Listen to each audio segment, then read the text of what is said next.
the unborn. So let's look at some accidental deaths. With no malicious intent, God's law provided for a place of asylum, or they were called cities of refuge over in Numbers 35.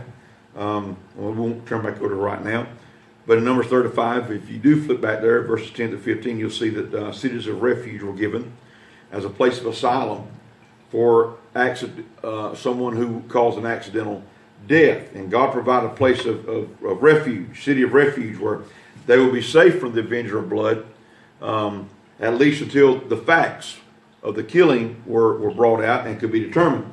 And so what they would do if a man accidentally caused the death of another person, he could seek asylum at the city of refuge. If he didn't get there and the avenger of blood caught up with him, he was toast. he was pretty much done for. But as long as he got to that city of asylum, that was recognized by the avenger of blood. When he got to that place of refuge, he was free to stay there until a formal trial took place.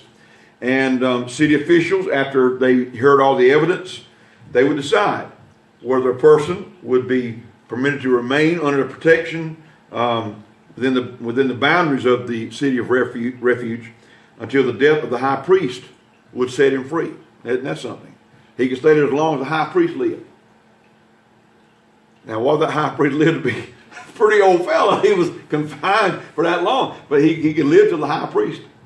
Wouldn't that be an interesting scenario? That's the stuff movies are made of. You got a high priest who looks to be pretty healthy. He's going to live a long time. This guy's confined in this city of refuge, and there's people who they demand justice or they demand revenge, and so they said, they got to turn loose if the high priest dies. Let's kill the priest. I don't know if it ever happened, but that's just my imagination. I reckon run away with it. But it is fodder for maybe some sort of script of some type. But anyway,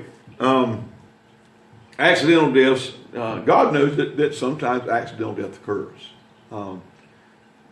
by sometimes negligence, and sometimes it just like it's called an accident.